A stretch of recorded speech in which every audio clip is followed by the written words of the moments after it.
danas ću da se obraćam vama, jer danas možete promeniti svoj život. Ja ću u jednoj dobroj temi, organizacija poslovanja u prvih 7 dana, objasniti šta vi treba da radite da bi krenuli sa pravilnim startom. Veoma je bitno da u mrežnom marketingu da start bude pravilan, jer ako ne odradimo dobar start, možemo mjesec dana, 2, 3 meseca raditi unazad, a to nikom od vas se ne isplati, ja mislim, je li tako? Svi ste vi čuli, jeste čuli prvi put promociju od nekoga? Bilo je ovako, neki skup, neko vas je pozvao, vaš sponzor, da čujete jednu dobru poslovnu ideju i vi ste verovatno bili oduševljeni čim ste danas ovdje. Inače ne bi bili tu. Poslije te prezentacije trebamo dodeliti info paket. Znači zakazati sastanak odluke i dodeliti info paket da se vidite sa tom osobom sutradan. Zašto je to bitno? Većina ljudi poslije te prve informacije se pogubi i više ga nema. Razumete? Znači, taj prvi sastanak mora biti kratak, pola sata do sat vremena, ne više od toga, jer nije za džabe onaj školski sat 45 minuta. Znači, držati kratko tu prvu prezentaciju. Moj savjet da odradi to vaš mentor, sponzor, koji zna više od vas u ovom poslu. Vi ste tek počeli možda ovo da radite, vi ne znate kako odraditi pravilnu promociju i moj savjet je da to odrade više linije koje su vas pozvale u ovaj posao. Drugi dan, poslije te uspešne promocije, drugi dan će osoba doći koji je čuo promociju i mi ćemo komunicirati sa njim. Pitaćemo ga neka pitanja, on će nama postavljati pitanja.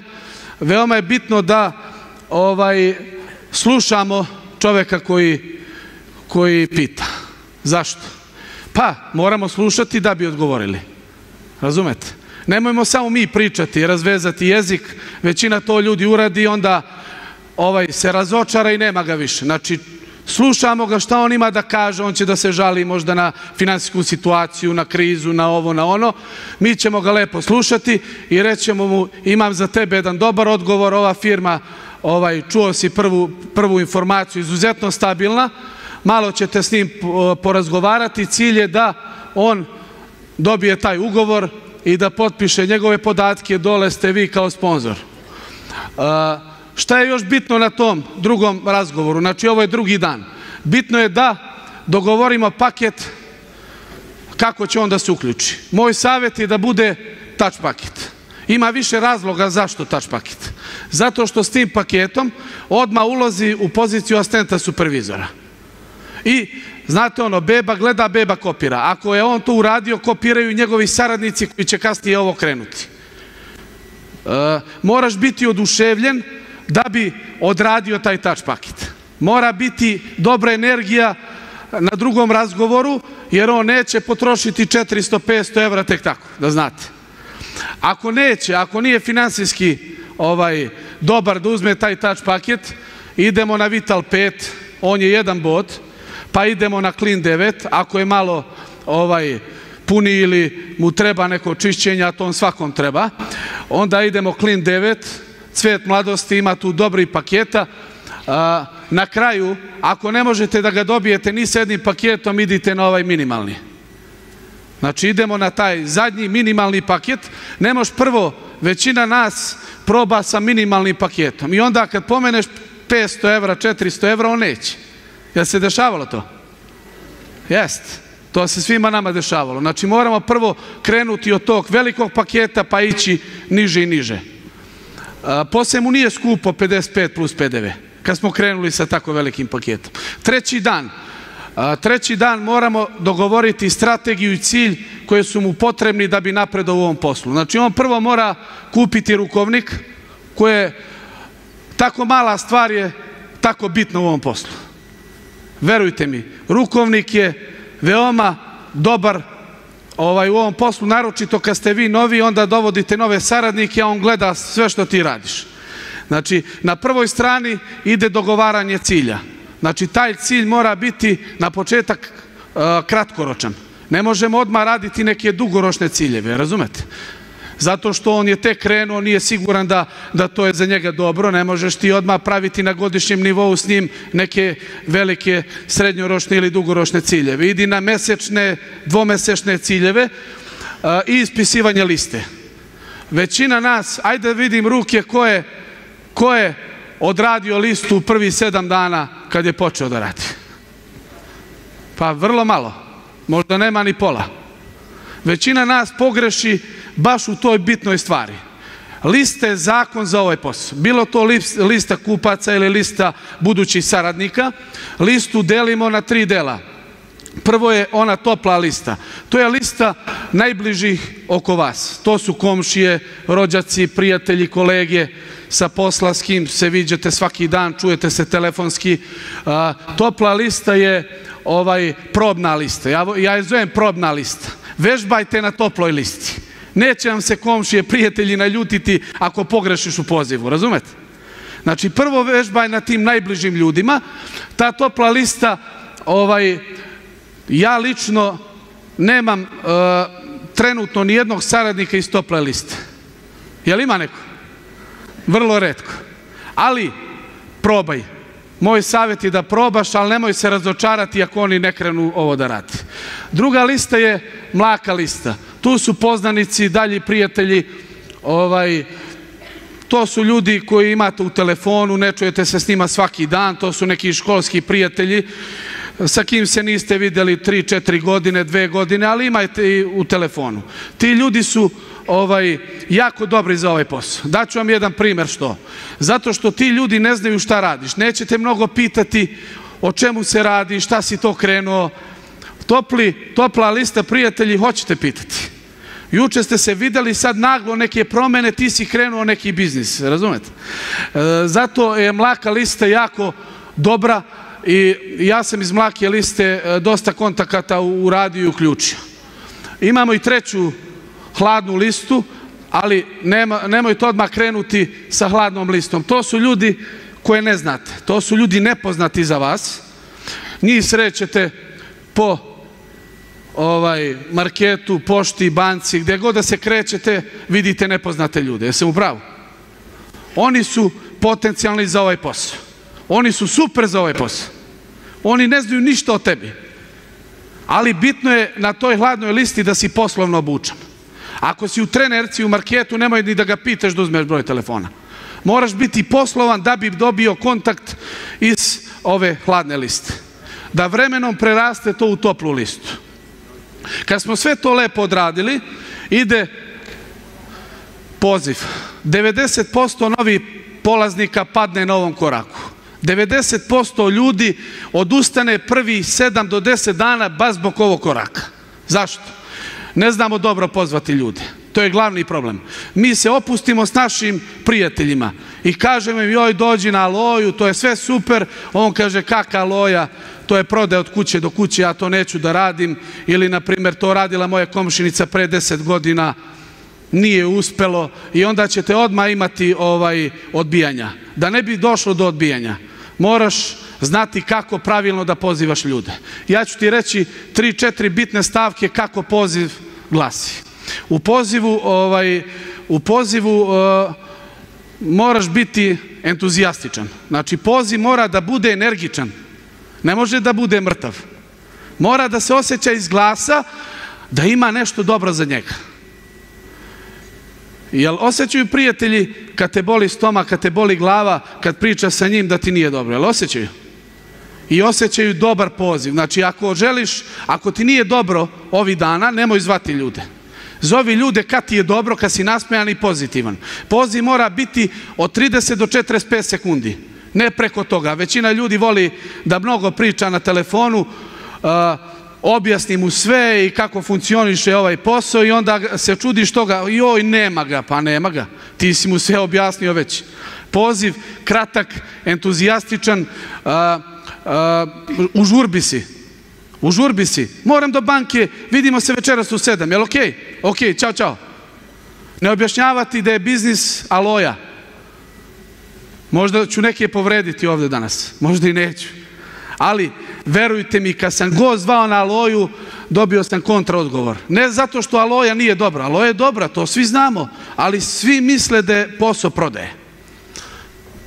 O tome se radi. Nemoj zvati na prezentaciji, nemoj zvati na promociji se kupuje. Samo zovi na biznis i na kafu. Evo kako ja zovem, evo jedan od primjera.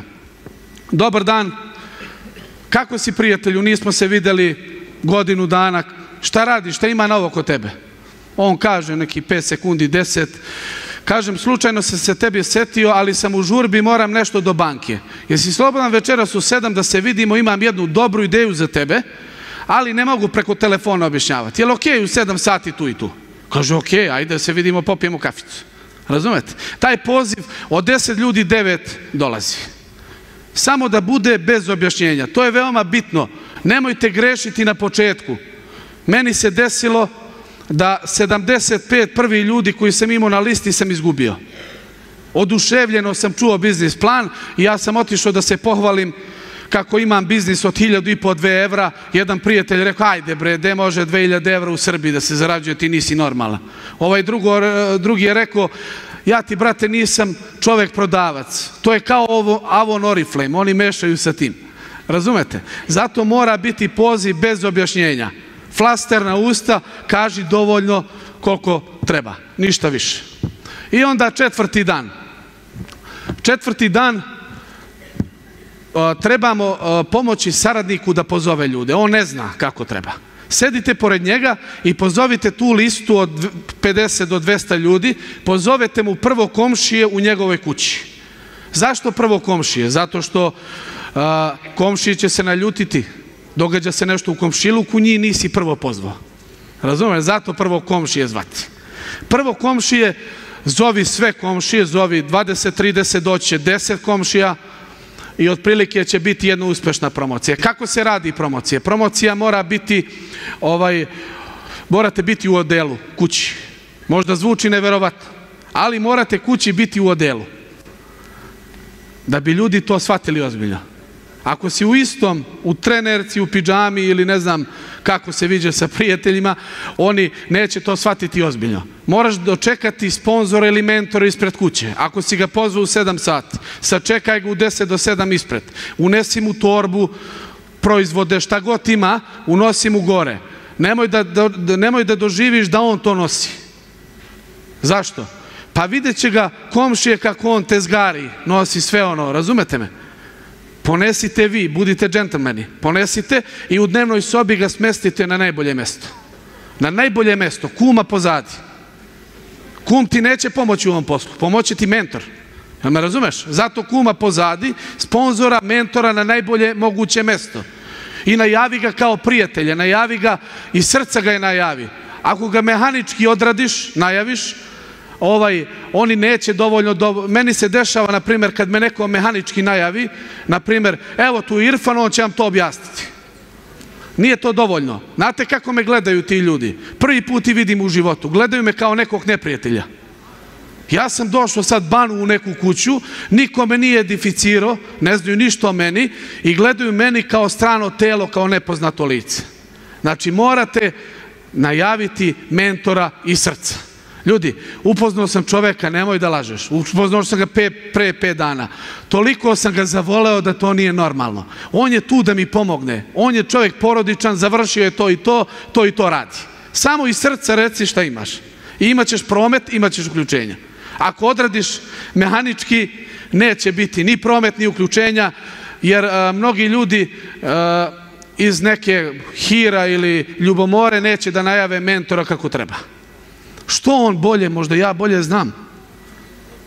A zaboravlja da je on čovjek koji će mu pomoći taj dan.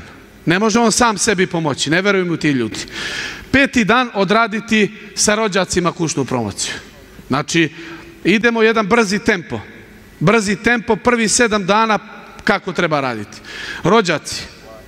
Rođake, zvati sve, pa vidjet ćemo koja će brojka biti. Svi mi imamo dosta rođaka, dalji, bližih, zovite sve rođake, drugi dan i kod njih isto uraditi kao kod komšija. Sve isto ide.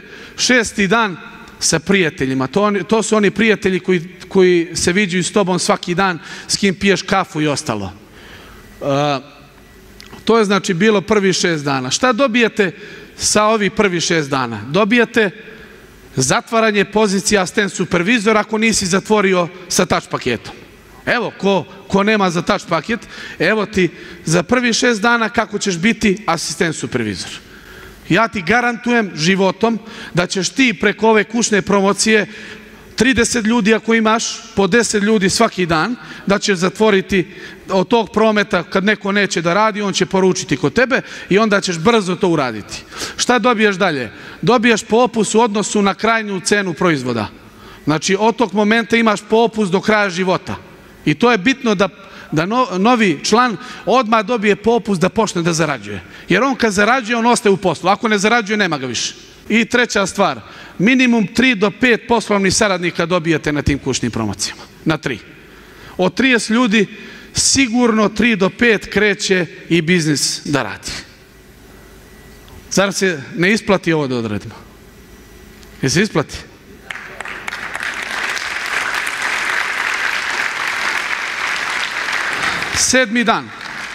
Sedmi dan sve uključene poslovne partnere zvati na javnim promocijama koje organizuje tvoj mentor i radionicama. Mi to zovemo radionice, tu radimo obuke, tu radimo treninge. Evo su moje javne promocije, ovo je prva slika gornja je u Pazaru, ovo je u Mitrovici, ovo je u Pazaru kozmetički neki seminar, ovo je u kancelariji, vidite ovo puno, to je u kancelariji mojoj, jedan od treninga koje radimo. I onda kad oni vide saradnike, asistent supervizore, menadžere, oni će se pokrenuti i oni da rade. Trebaju dokaz. Ovde dobijaju malo veću sliku posla. A znate gde dobijaju pečat? Na ovakvim skupovima, na seminarima. Svaki vaš novi dobija pečat da je ovo biznis. Jeste vi dobili danas pečat da je ovo biznis? Jeste. A da niste bili ovde, da niste danas bili ovde, ne bi znali o kakvoj se firmi radi. Zato što će vas komšija neki negativan ubeđivati da to nije biznis za tebe. Njemu se ne isplati da ti imaš novog Mercedesa, da on ima Juga. Kako će on da objasni svojoj deci da ti voziš Mercedesa, on Juga? Šta mislite o tome? I zato, ljudi, nek vas hrani ne. Kad vas neko odbije, to je za mene super. Sklopim kockice gde sam grešio u pozivu. Mene hrani ne. Jer dosta ne, dosta i da. Šta dobijemo na ovim skupovima? Dobijemo masu ljudi. Što viša masa, ja kad sam doveo bus ovde od 35 ljudi na seminar, ja sam već bio menadžer. Ovo radi brojka ljudi na mene. Ako imaš 30 do 35 ljudi, ti si menadžer, to ti je sigurno. Sad ti vidi da li ti se isplati da ideš na seminare. Većina ljudi tu taksizira. Evo i od mene, danas moji neki saradnici nisu danas bili, subota je, kažu idu na posao, nisu ubedili šefa da ih pusti da budu danas tu, ali ja mislim da oni nisu zaljubljeni u forever. Nažalost nisu. Jer znate kako ljubav? Je li neko bio zaljubljen? Je li drma srce ovako, a? Drma. I uveče kad ti legnu roditelji, ti pobedneš kroz prozor. I to se dešavalo. Zato što si zaljubljen. Ovde ako si zaljubljen, nema izgovora, ti ćeš biti na svakom skupu ovde u Dom sindikata i na seminarima koji organizuje tvoj mentor. Evo ja sam radio pre 5 dana seminar u Prištini sam radio, bilo je 120 ljudi, moj bazni seminar. Bilo je 120 ljudi, mesec dana radim u Prištini. Ja mislim da je to dobro, ali ja sam njih ubedio da oni treba da budu tu. Ja sam njih ubedio da treba da budu tu. Razumete? Jer ako nisu tu, propuštaju mogućnost da skinu flaster sa očiju, čepove iz ušiju. Molim? Bio je prevod. Nema problema, jedan i drugi, slobodno. Ja ću za kraj ispričati jednu priču.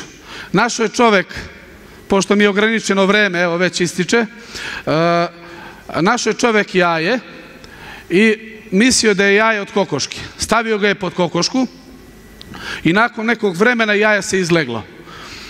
I ono je kljucalo sve što kokoške rade, kljucalo je, jelo je, igralo se po dvorištu.